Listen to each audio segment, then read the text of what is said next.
I'm Amy Jo Martin. Welcome to the Why Not Now show.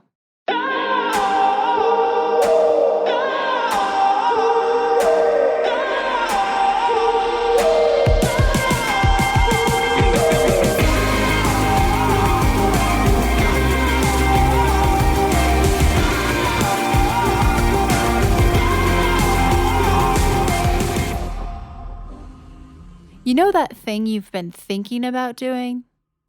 Yeah, that one. Why not now? Have you ever actually taken the time to ask yourself, what's stopping me? Let's talk it through. This is your chance to give that idea the attention it deserves and take action.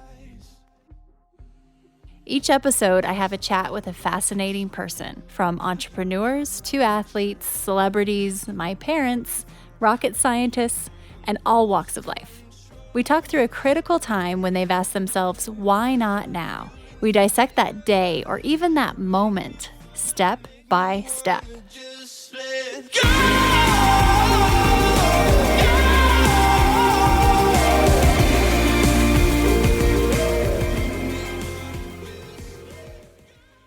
Former two-time world champion and number one ranked triathlete in the world, Siri Lindley, is on the show today.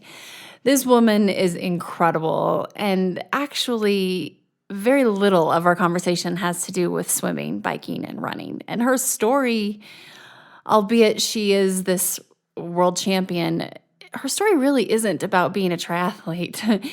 It's more about how she grew up, and as we all have experienced our challenges, she really used sport to overcome many things. She said to herself that she had really no self-confidence, and she really didn't know who she was, and she didn't even want to be left alone with herself. And at age 23, barely knowing how to swim, she decided to try and sign up for her first race. So this happens, and fast forward, really triathlons have become a vehicle for her to be able to help herself and find what she was looking for. Her story is unmatched, and the warmth that Siri has and just desire to help other people is pretty incredible. We talk a little bit about how a lot of us are seeking a career change or seeking a medium for kind of channeling energy into something that matters more in the world and more purpose. And in many cases, it's a startup, and a lot of the why not now ideas that I hear about are new companies or changing our career paths. What I've realized myself, as well as hearing from so many people, is that a lot of times our desire, our why not nows, and our desire to start something new is really a disguise for something that we're seeking within ourselves, something new or something that is maybe unfulfilled. That's more of an inside job than it is something that we want to start or do on the exterior. So having just read all these scholarship applications for the Why Not Now scholarship, I see this left and right where a lot of times people say, I don't know exactly what it is that I want to do differently or what I want to start, but I know I want to do something differently. And I think sometimes that's a Trojan horse a bit for actually where we need to look within and maybe do a bit of an internal self-audit to see if there's something else we want to shift or work on versus truly looking at what we want to build on the outside. So something to think about. This conversation with Siri is heartwarming, and I hope you enjoy it. On the flip side, I will give you an update on my social media cleanse. Over the last week, I've had 0 social media in my life. Zip, zilch, nada, none. Deleted all the apps from my phone. And for me, given that the last 10 years of my career has been spent helping people and brands and athletes and all types of individuals build their own brands using social, this was a big deal because I haven't ever really had a true detox. So I'm going to share what happened on the flip side of this interview I hope you enjoy. Most of you know that I'm a big Headspace fan. And if you're new to the show, just as some background, I started using the Headspace app about a year ago, and it's been the single best thing I've ever done for myself. Here's the thing though. Sometimes meditation and mindfulness is not what we imagine. Yes, there are days when I feel like I'm in a Zen situation, and other days I've been known to hit the SOS button. There's literally an SOS button on the Headspace app. So there have been times where I've removed myself from certain situations and gone somewhere to push this button. One time I even escaped my car. So this quick 3-minute mind saver has kept me from falling down that rabbit hole in some way. Or even saying things I didn't mean, maybe texting or emailing something to someone that I didn't mean. It's like taking a breath of fresh air, and it just allows me to reset. And as Jimmy Fallon, who uses the app, has even said, it's great. This British guy comes on, tells me it's going to be all right. In fact, the British guy, Andy, who's been on the podcast, comes on and says this when you hit the SOS button. Okay, so you've hit the SOS button. So there's a pretty good chance you're feeling pretty stressed right now. So to begin with, I'd just like you to find a place where you can sit down just for 2 or 3 minutes, completely undisturbed. So maybe you already meditate, maybe not, but you want to start. Regardless of the case, let's be real. Most of us don't have a Zen sanctuary with a fluffy pillow, mood lighting to retreat to when we're about to lose it. So now you can literally have an SOS button that you push. It's a 3-minute pause thanks to Headspace. There hasn't been a time when I've hit that button and it hasn't made me feel better. Welcome to the show, Siri. How you doing today? I'm doing just great and so happy to be here. So thank you for having me. It truly is such an honor to be on your show. Well, I've been looking forward to this one for a long time, and the feeling is mutual for sure. It's been amazing to follow your journey from afar, but now we get to hear you up close and personal and one-to-one. So this is a treat. And let's hop right in. So why not now is the topic. Can you share a time when you had to ask yourself that question? And we will talk it through and dive deep and dissect that day, hour, minute, whenever it was. Absolutely. And this moment, I've had a lot of why not now moments, but this one truly changed the whole trajectory of my life. And it was when I was 23 years old, and I had been a team sports player my whole life, and I'd graduated from Brown University, and I was kind of a bit of a lost soul. I'm not saying I had a really horrible, painful childhood, but it had its struggles, and I was someone that had no self-confidence and extreme anxiety and so much fear. And I'd gotten through life and I'd done pretty well, but I realized at age 23 that I really didn't have a clue who I was outside of being a member of a team or being a daughter or being a sister. You know, my whole life had been about kind of being a pleaser and fitting in and just kind of trying to survive amidst my internal chaos. And so I was 23, and a friend of mine asked me to go watch her in a triathlon. And I didn't want to be disrespectful. I had no clue what a triathlon was. And I was like, oh yeah, I'll be there. You know, what should I bring? And had no clue what I was going to see. And she gave me the address where it was going to be the following day. And I showed up, and I saw all these people of different ages and sizes and races and abilities, and they were all out there doing this swim, bike, and run thing. And it just absolutely fascinated me because they all looked so incredibly like focused and determined and passionate, and they were loving every second of it. And I thought, I have got to do this. So my friend crossed the line, and I literally like pummeled her over, and I was like, oh my God, how can I do this? I want to do this. And she said, well, Siri, you don't even know how to swim, and you don't know how to ride a bike, and I guess you've run up and down a field, so maybe we can work from that. And I said, look, I have to do this. So this wasn't the why not now moment yet, but if you don't mind, if I can just kind of give you a little bit of a lead in to that. So from that moment, I decided, oh my God, I have got to learn how to do this sport. And thank God for this friend of mine, because she was willing to take me on, and I was a disaster. And she was just wonderfully kind to me, and spent a lot of time just teaching me the basics. And I bought like a really cheap bike, and I brought some running shoes, and I learned how to put my head under the water in the swimming pool. And it was so exciting to me.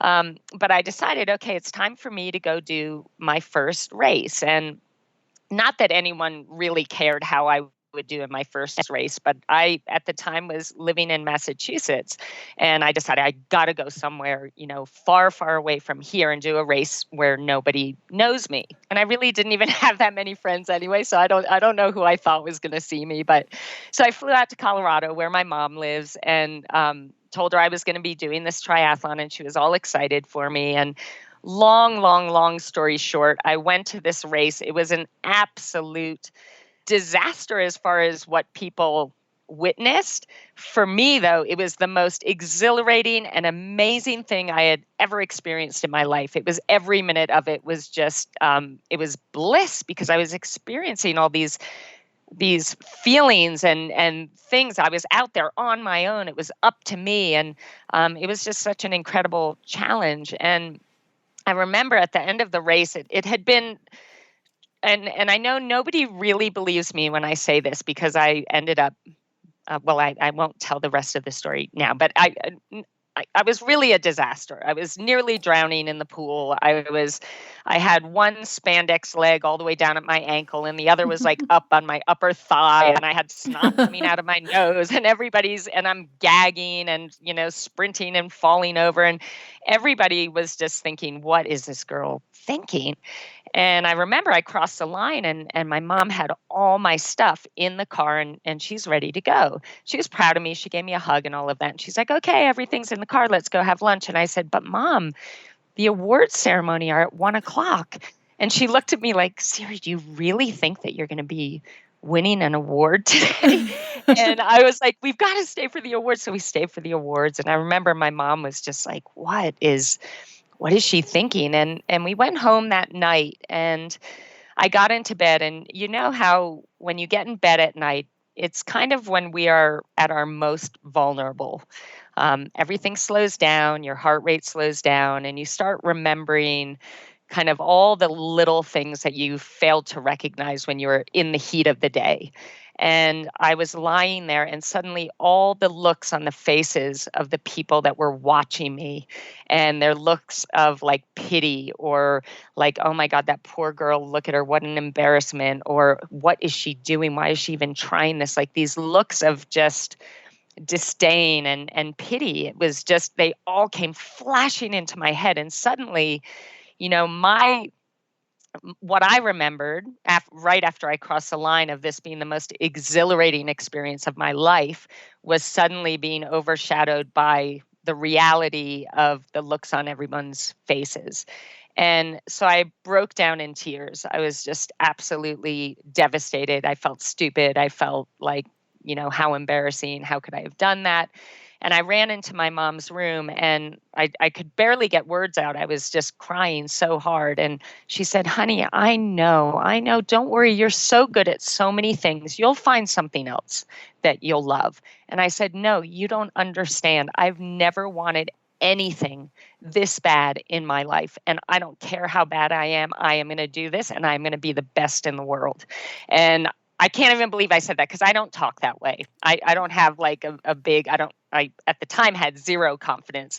So I said this, and that was my why not now. It was like, these words are coming out of my mouth, and I'm saying that this is what I'm going to do. And whether that meant to me at the time being the best in the world, or just wanting to become proficient at this and wanting to be able to go to a race and not embarrass myself. I mean, I guess that was the initial goal. But in that moment, I remember thinking that nothing will stop me. I am going to put my heart and soul and my entire life into doing whatever it takes to make this happen. And I'll never forget, the look on her face. It was like this look of, God, I love you so much. And that's so adorable, but this is just crazy. But, she could see the passion and that I was like so determined. And she said, okay, honey, I'll give you 2 years where I'll support you, emotionally, and I'll help you if you need help getting to races. But after 2 years, if nothing's really looking like it's going to develop into something special, let's get another job. And I promised her that. And from that day forward, I was on an absolute mission to make this happen. And so that's my why not now. And it has a much deeper reason to it, or pull. It was something inside that I knew I needed to do for me. And I think that's what made it so powerful. And let's talk about that a little bit. This is, as I'm listening to you and thinking through and kind of visualizing you having this moment with your mother, and you're getting ready to go to sleep, and you kind of declare that you are going to be the best in the world.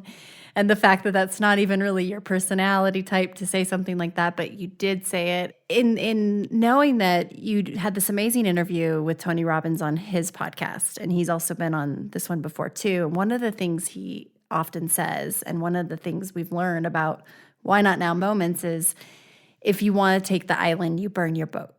And so in that moment, Siri, I think you were kind of burning your boat and declaring for the sake of not giving yourself an out, right? It seems like... Yeah, that is so perfect. Amy Jo, that is so perfect. And I love when he said that really caught my attention for that exact reason. And so it true. was me making a statement that was so kind of out of control, impossible. But now I said it, now I had to follow through, basically. Exactly. But there's some hunger there, and the genesis of you wanting this so badly. And you touched on the fact that, your childhood and upbringing years probably had something to do with this, and knowing a little bit about your story. But where does that hunger stem for? Because you said, it was kind of an internal thing. It wasn't necessarily just for the sake of, which you eventually became a 2-time world champion and #1 ranked triathlete in the world. But at the time, what was it about? I think the struggle that I was really contending with, it was a struggle with myself. And I was so full of fear and so full of anxiety that I had developed this gnarly OCD, obsessive compulsive disorder. I was one of those like crazy people. And I say this because you're not crazy, because I was this person, but the way I got myself out of it. Well, first, let me go back. So I would do these things that would help me relieve my anxiety and relieve my fear. And I think it all stemmed from my mom is like the most important person in my life, or was my whole life. She was the most important person in my life. And all I cared about was her being safe and her being happy. And she had been in a relationship that was quite destructive and left really not in great shape. And at age 16, or age 13, actually, I kind of took on the job myself. She didn't ask this of me, but I took on the job of becoming her protector and kind of almost becoming the adult in the relationship, or at least that's how it felt. And again, she didn't ask me to take this on, but I took it on myself. And I knew that anytime I was around her, she was happier. And anytime I could be doing the things that she loved doing, she felt safe and she felt comforted. So that became my mission in life.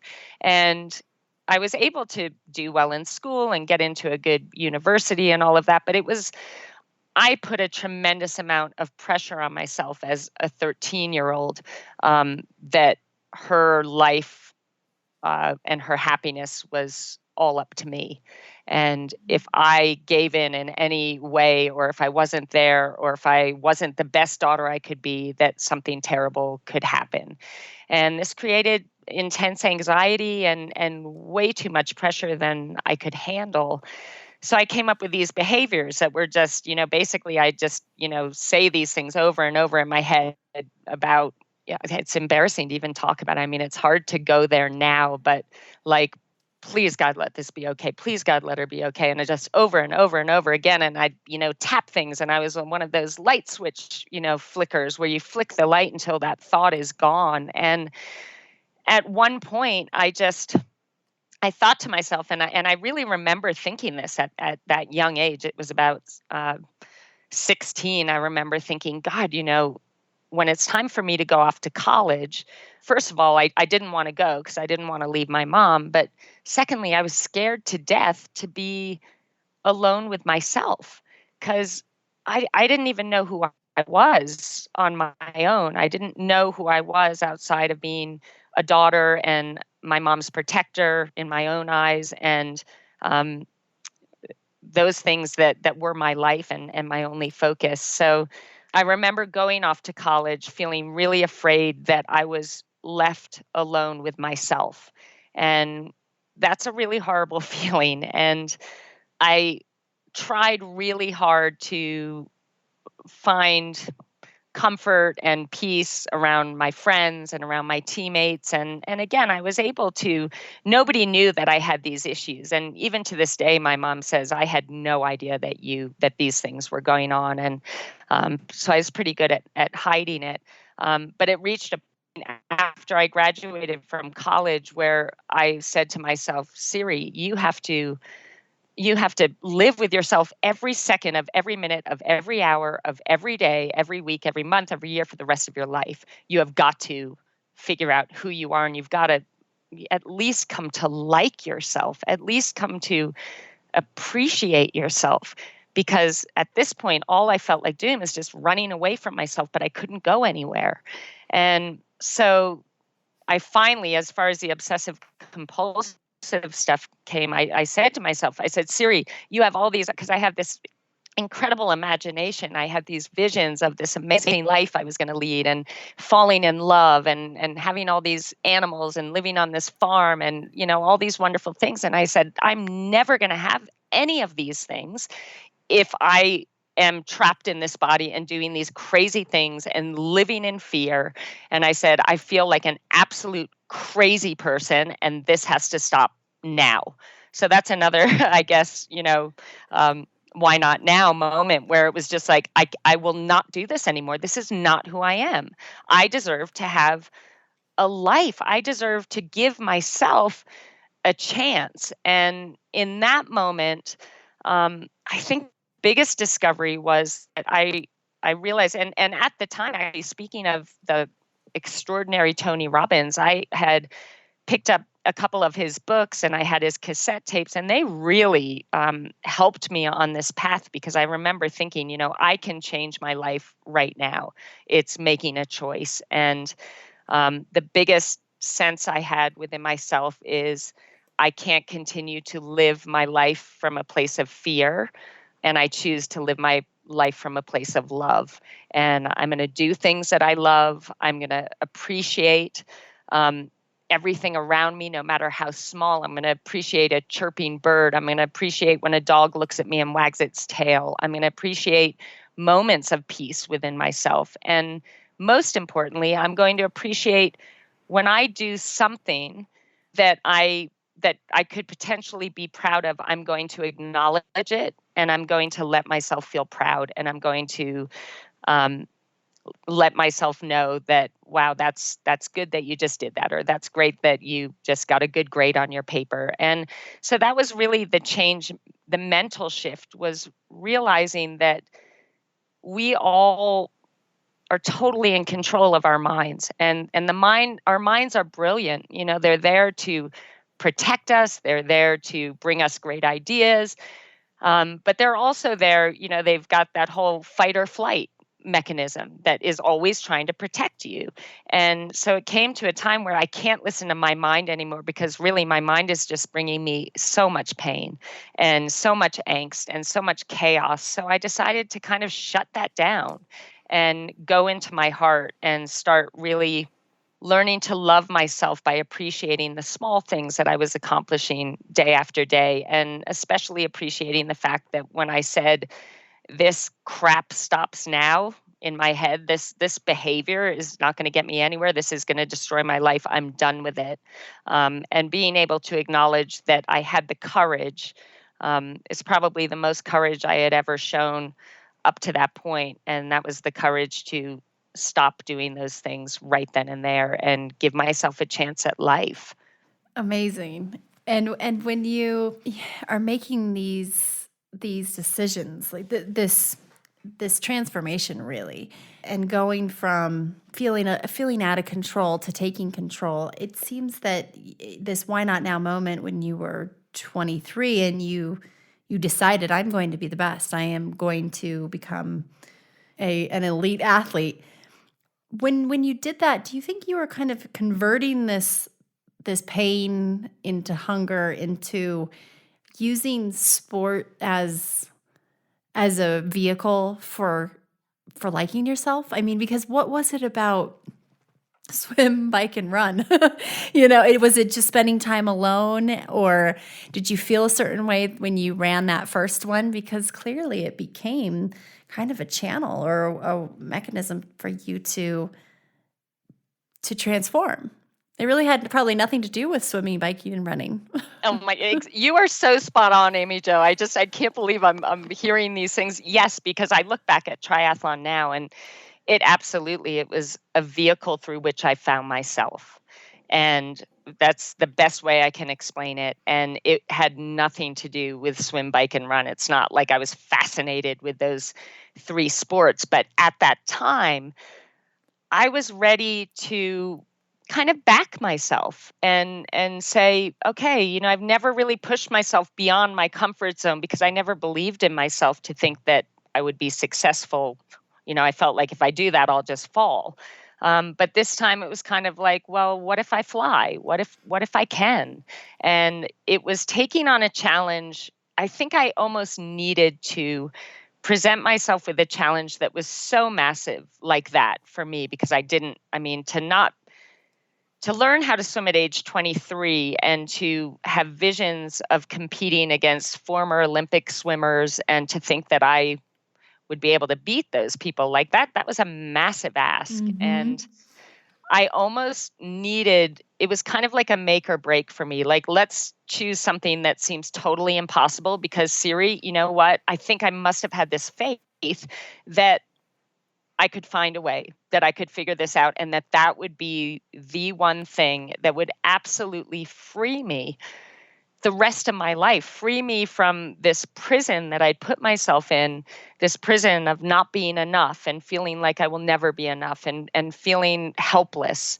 It was a way of saying, I'm sick of this crap and I'm getting out. And if I aim this high, at least I'm going to pull myself out of this rabbit hole I'm in.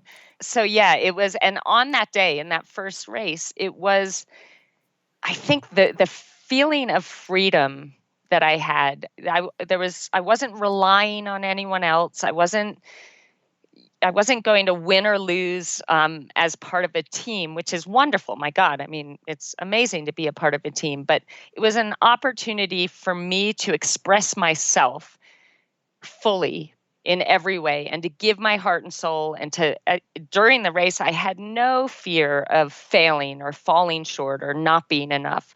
I just was so excited to be brave enough to take on this challenge. And that freed me. It freed me because I had backed myself enough to step onto that start line and go when the gun went off. And that was really empowering. And when you feel empowered, you feel very free. And it's a freedom that I had never experienced before. And that really kind of stoked the fire. And eventually I got a taste of that feeling. And I knew that I needed to just keep doing what I was doing because I wanted more of that. And I wanted more of that.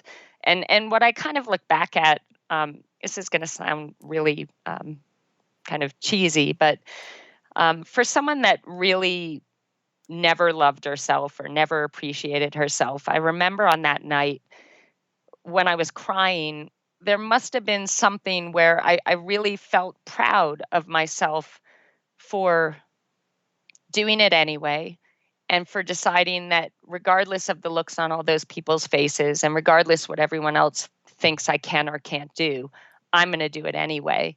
And I'm really proud of myself for that, because that was coming from a place where I didn't have much belief in myself. So it felt so good to back myself for the first time and to have my own support, because it's kind of the support that I had been craving my whole life, which I didn't have.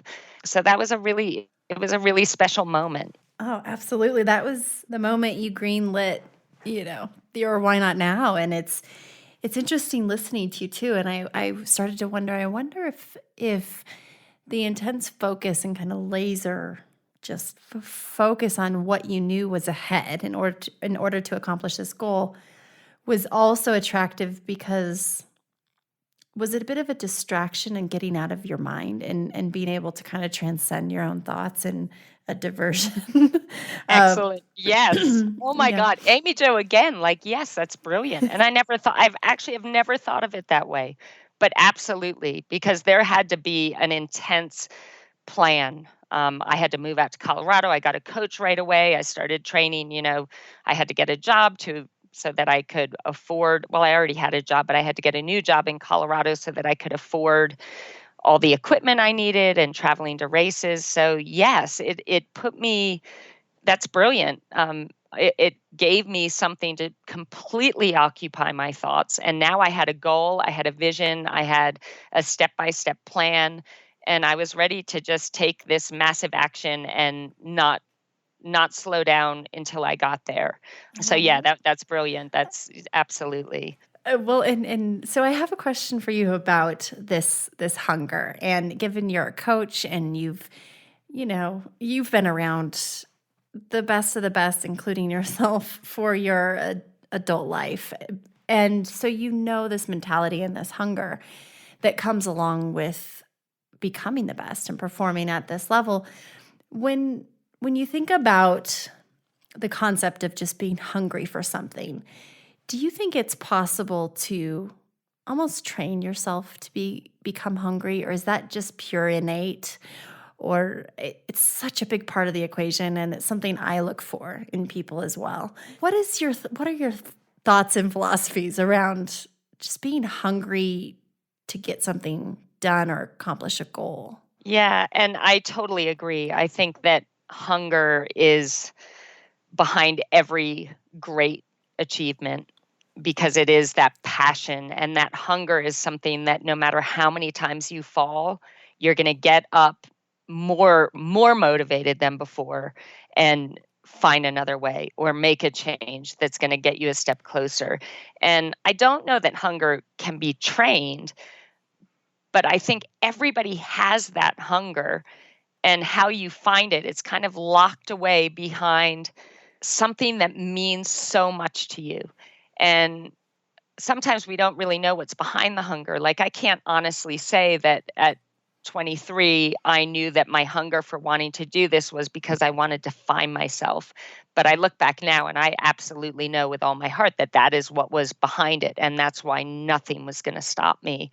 So we all have that hunger inside of us, but it's almost like, when you put two wires together to get a spark, you've got to put the right wires together, and you've got to connect that thing that means everything to you, or something that is just so incredibly important to you, and then this goal that's going to connect you to that. And that's when you access that hunger, and that's when you can tap into that hunger.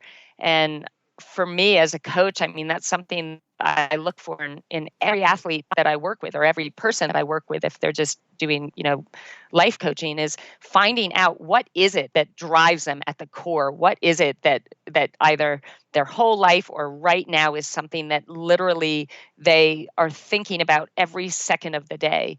And for me, it was wanting to learn to love and appreciate myself, or to find something within myself that I could appreciate. And so that sport became the perfect vehicle for me to be able to experiment and see, like, let's see what I'm made of. Let's try something and see, what I find out about myself. So that hunger is inside of all of us, but in order to connect to it, whatever it is you're trying to do, if you're trying to start a business or find that perfect partner, whatever it is that you're trying to achieve, there's got to be that deep, deep, powerful, meaningful reason inside of you, the kind of the why behind what you're trying to achieve. And once you tap into that and you connect those two things, it's the hunger's undeniable, and you can see it, you can taste it, you can feel it in people. It's just such a beautiful thing to witness, and it's just so powerful. I mean, it took someone like me who really had zero ability in this sport and was the unlikeliest person to be able to achieve anything in this sport that I'd chosen. That hunger, I believe, is what allowed me to achieve the impossible in the end. I hear from so many people, listeners, and we just had this amazing scholarship. So we're getting these applicants sharing their stories and writing in. And it seems to me there's a common trend where so many people who are listening want to do something differently. They know that they want to be making a bigger impact, doing something different, pursuing more purpose. Maybe it's a career change. And usually this comes in the form of a career change, so they think. But actually, and just even myself having gone through this before, I think sometimes maybe we, and to your point in your story reflects this too, it's an inside job, kind of. It's first, we might be seeking some sort of next career or shift of how we want to spend our days, when really it's a little bit of a Trojan horse, because maybe what we really are seeking is something else inside. And so I hear your story, and it seems like that's a perfect parallel to what I'm witnessing on an inbound perspective, and even myself too. You're seeking outside when really what you need to focus on. Do you have any thoughts of how people might go about finding that spark, that hunger? Is it trial? Let's try different things, or would you suggest people start in a certain place? First of all, I totally agree. I think that to really live a life that is extraordinary, in your opinion, the person that's living it, the more you know yourself and the more you know what makes you tick and those things that light you up in your world, the better able you are to choose activities or jobs or relationships that align beautifully with that. And then you're fully able to tap into all the beauty that is you. And so I think for anybody, I mean, the first thing I would say is we always need to know where we are. Like, where am I in this moment? If I were the person that was looking for a career change, where am I in my life right now? And what am I happy about? What am I excited about? And what am I not happy about? Like, what's missing? And when I look at what's missing, why is that hard on me that's missing? And what will it take for me to feel fulfilled in that area? And as you and I'm not saying analyze the hell out of your life, but it actually is an inside job. And if you really want to make the right decisions in your life where you're not wasting time and doing things that you shouldn't really be doing, or you could be using that time doing something that you really love, then it's worth taking that time and really going inside and thinking, what am I all about? What is my life about? What do I want to create in this lifetime? And what would light up my soul and on my dying day, whenever that may be, what would leave me feeling like, wow, that was an incredible gift. That life was a gift, and I lived it with all my heart, and I have no regrets.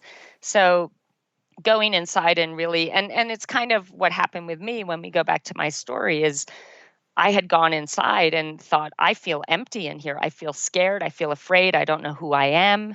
And I don't like this feeling because I have these dreams and I have these visions in my head, in my imagination, that just make me so happy. But I don't want that just to be in my imagination. I want that to be my life. And I knew I needed to own that. But in order to have that one day, I had to find out who I was. And I also realized, I don't know how I realized some of these things, but I thought I will never be able to love someone else or have that, fairy tale love that I've dreamt of since I was 5 years old, unless I can love myself first. You can't possibly love someone in all the right ways if you don't love yourself first. So I don't know if that answered your question, but it's definitely an inside job first if you want to really step into that life that is going to light you up and bring you the fulfillment that you dream of having. And we all deserve that. Sometimes we all just kind of get in our own way, and we need to step out of the way by inviting ourselves inside and saying, okay, what's up? What do we want? What's missing? What do I need to do? Who do I need to be to get to where I want to be? Amazing. Yes, that does help a lot. I think that gives us more guidance on kind of how to locate that hunger. And I'm sure just getting a taste, you'll know, right? Absolutely. And how do you keep your mind healthy, Siri? And just knowing how much the strength of the mind plays a role in not only athletics, but just in life. You've operated at the kind of most optimal and elite peaks. How do you keep your mind healthy? I think it was so unhealthy for my whole kind of childhood that I feel so free and so grateful.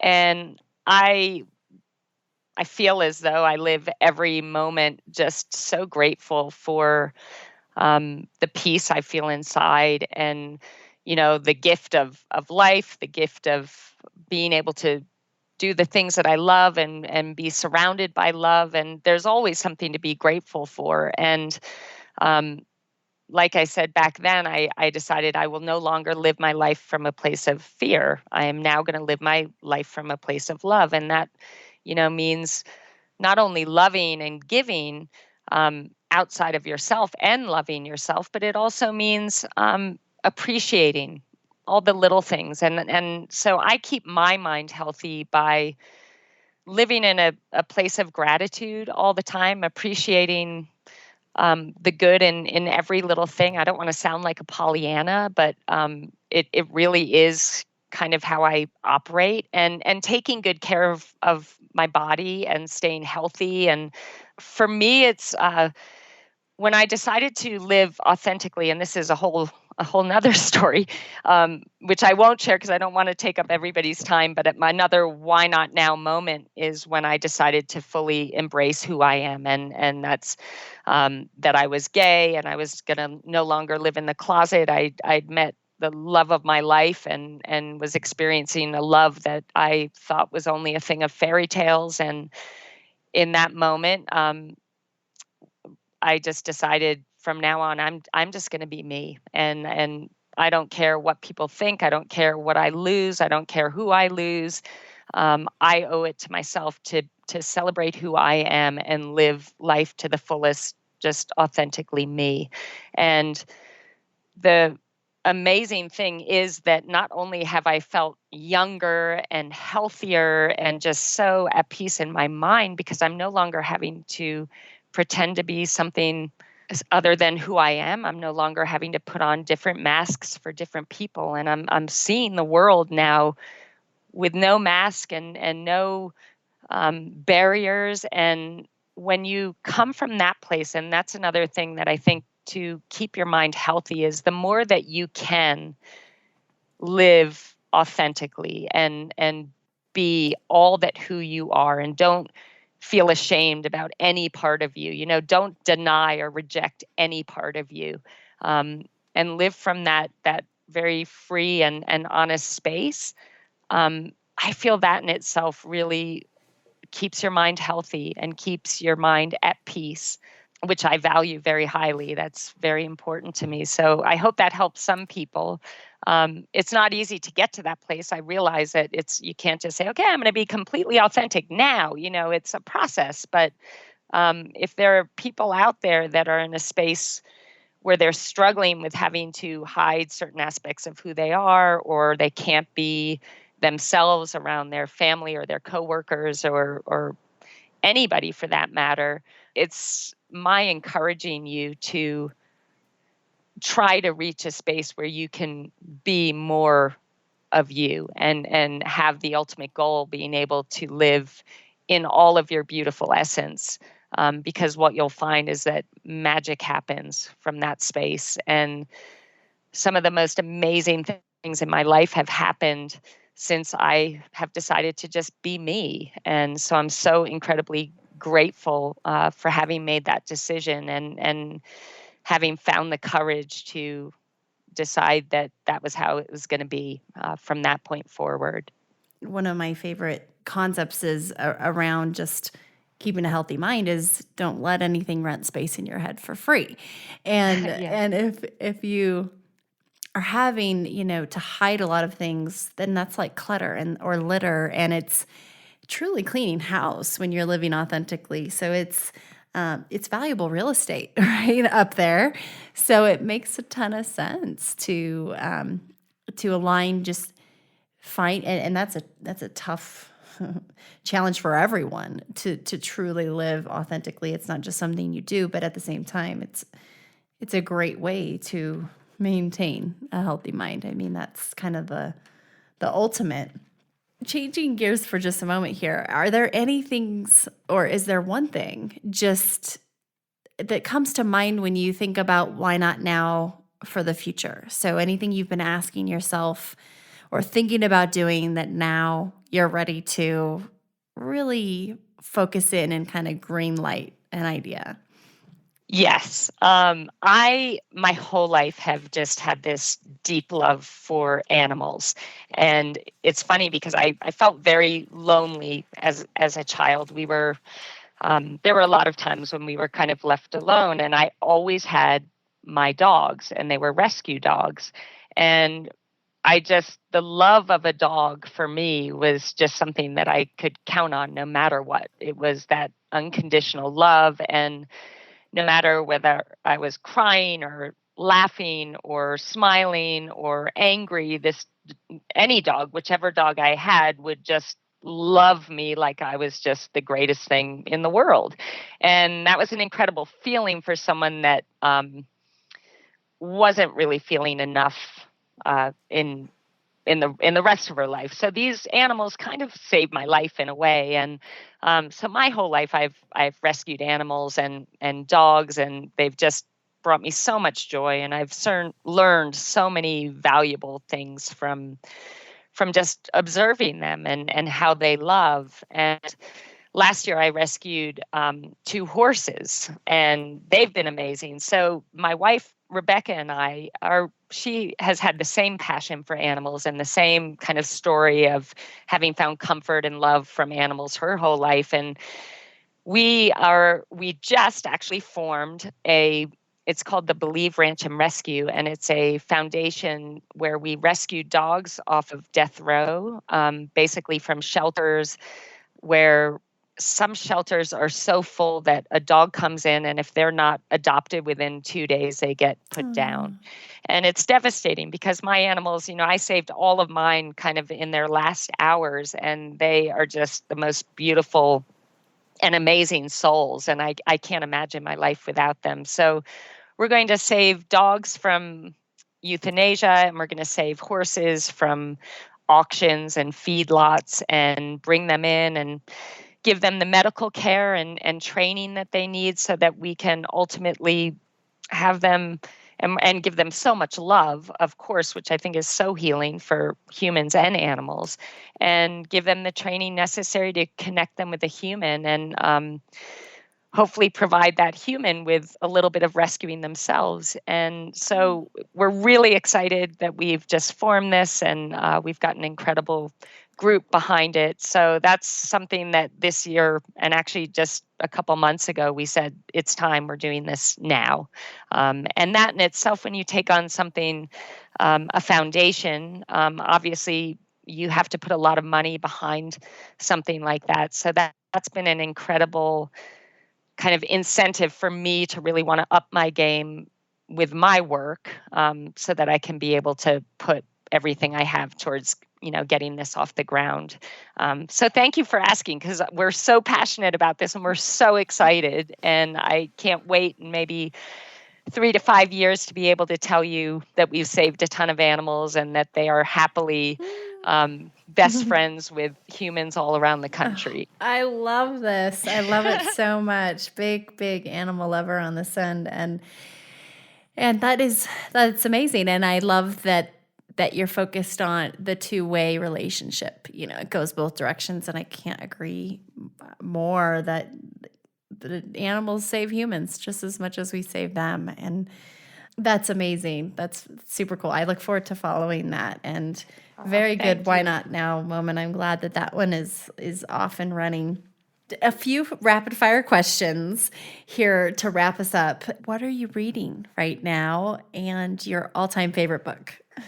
Okay, so right now I'm reading Covered in Pet Fur, and it's How to Start an Animal Rescue the Right Way. So, of course, I'm reading that right now. Oh, my God, my favorite all-time book ever. There's one, this is going to be a bit odd, but it was Khalil Gibran, The Prophet. I just loved it. I read it at a time when it really just, I don't know, it got my attention and hit me hard in the heart in a good way.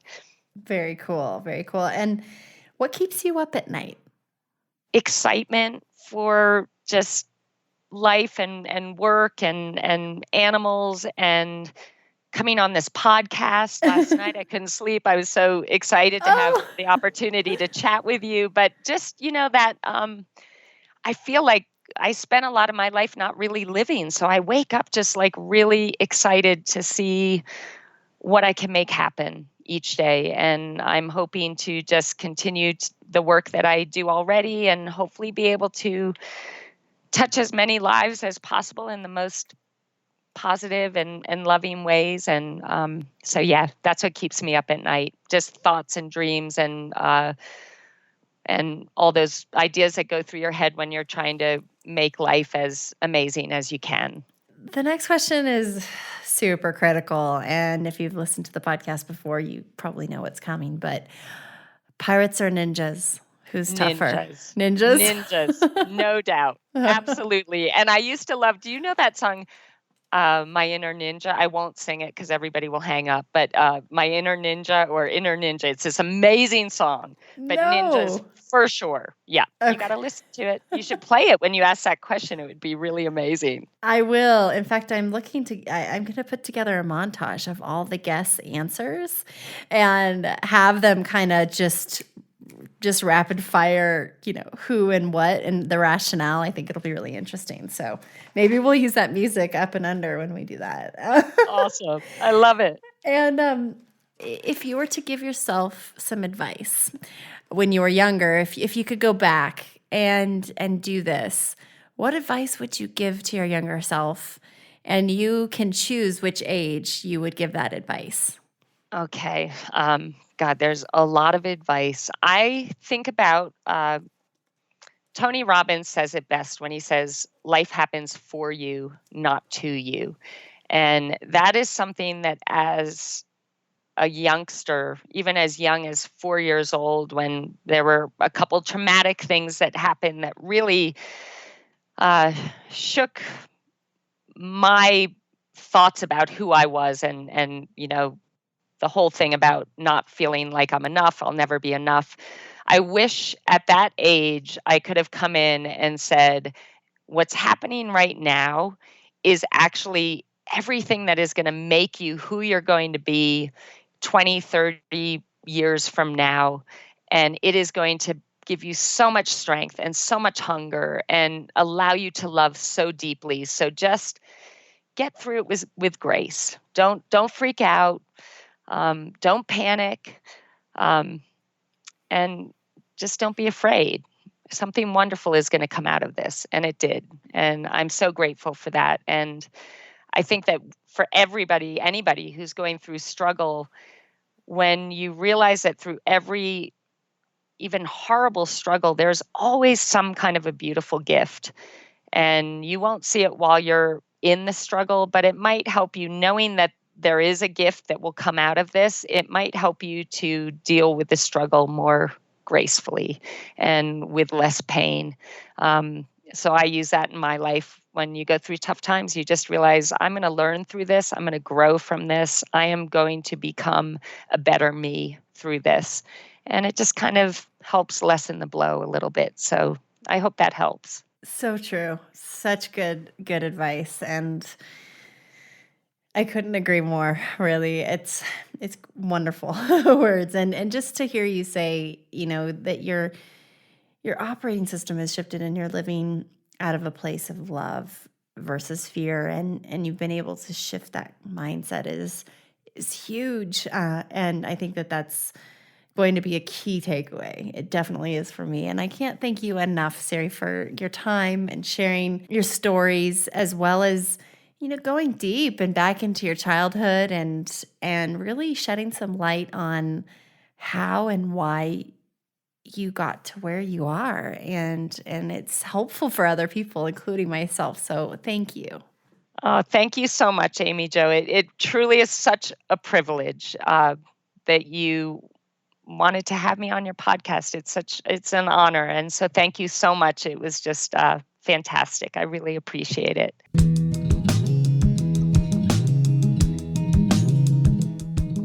One of my favorite takeaways from that conversation with Siri was the topic of hunger and how hunger is behind every great achievement. And one of my big areas of curiosity is, well, can we train to have hunger?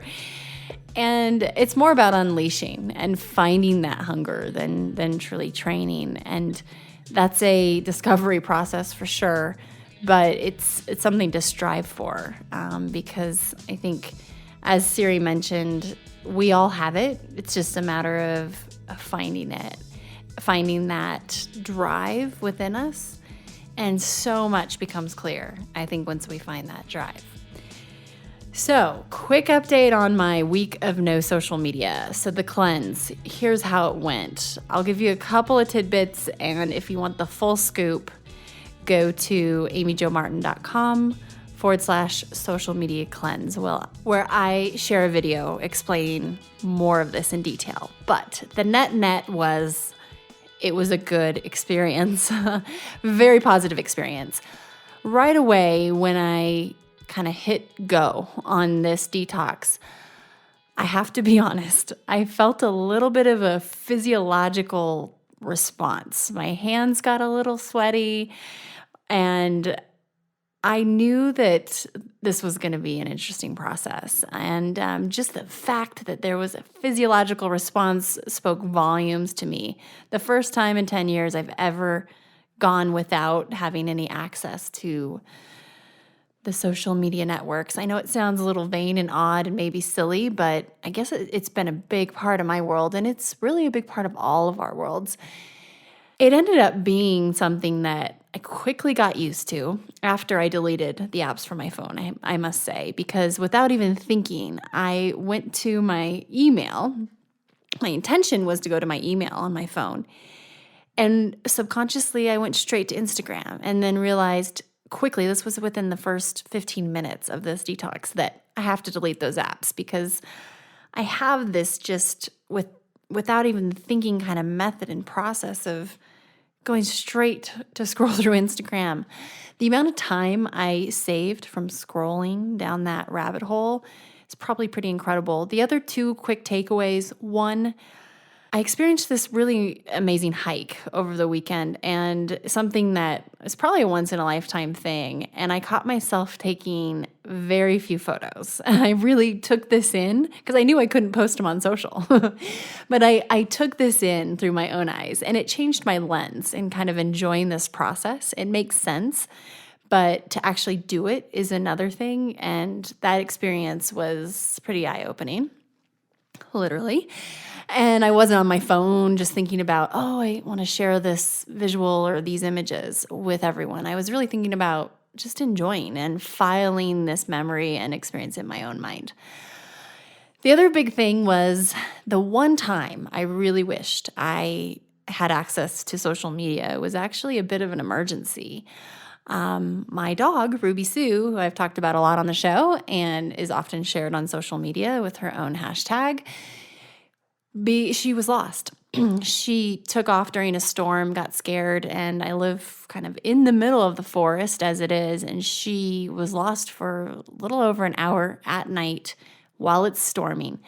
And my mom, as I'm discussing with her what to do, give her a call, she talked about this Facebook page where you can go in this local Facebook page for lost animals. And that was, of course, I would have hopped on to Facebook and discarded my detox if I needed to in order to find Ruby.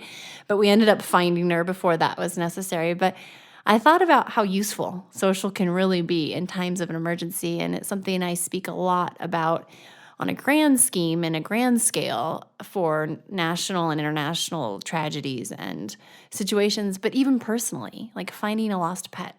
It's kind of amazing. So I get into this more on my website and in the video, amyjomartin.com/social media cleanse. But the net is I highly recommend. The biggest thing I hope to have learned from this experience was how to really embrace different habits about when I go to social and how and what it's used for. So my time and my habits and new set of ground rules will yet to be seen as I implement this next phase. But it's a journey, so that's where I ended up.